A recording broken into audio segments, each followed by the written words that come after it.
Before we look at how to work with the switcher element, let's have an idea exactly of what the switcher element is all about.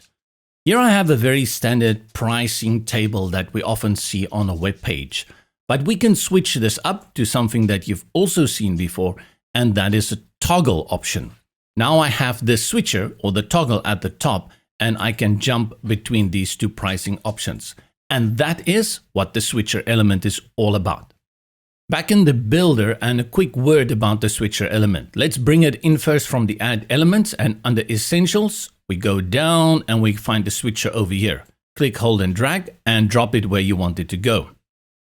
As it comes in, it's actually very unassuming. What is important to understand about the switcher element is that it is a container element.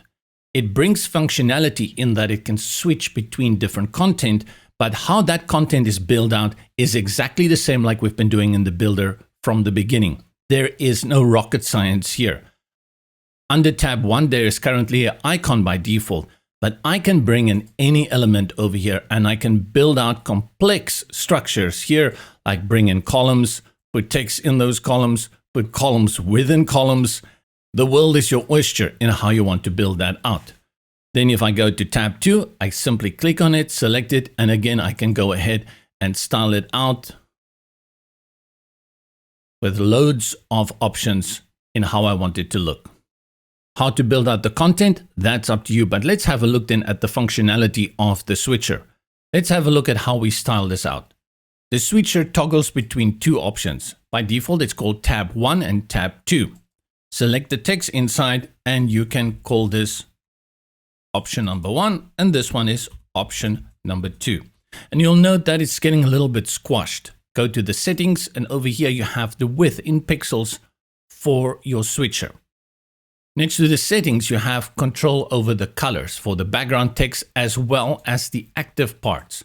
So if we select background and I go to pink, you will see it's the background of the switcher, and then the text, if I put it on yellow, is the text of the background. You can also add a border. Let's put a yellow border as well, which we don't really see. Let's make it a little bit bigger at 5 pixels. And you can add a shadow. Click again on background, and this time we select the active part. This is the switch that we are currently observing this content.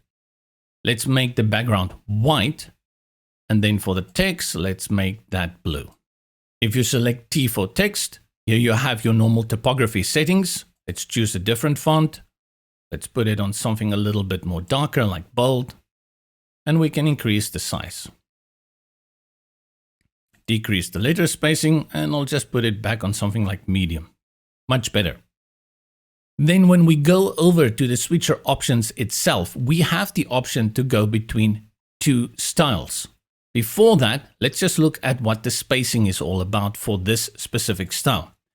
As I increase the spacing, you will see it adds space between the switcher and the content. A nice way for a little bit of separation. You also have the option to bring in icons, and this will be done on a switch by switch base. Select this one, bring in an icon,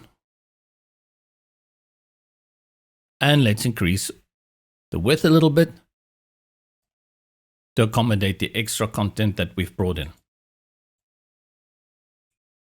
Select the switcher options, and let's go for the second style, which gives you a basic toggle switch with the text on the left and the right. To interact with it, do not click on the switch. The switch will just toggle between the left and the right options. Click on the text. I'll first change the color because the text is not working at this moment. And for the border, I will just remove it. From the color picker, select none. Go back to the options. Again, we have the spacing that gives you that gap between the switcher and the content. And then you can add icons as well. What you will note though, is that the icons and the text that we added for the previous style does not appear here. I have to change the text here separately. So I'll call this one another version 1 and another version 2.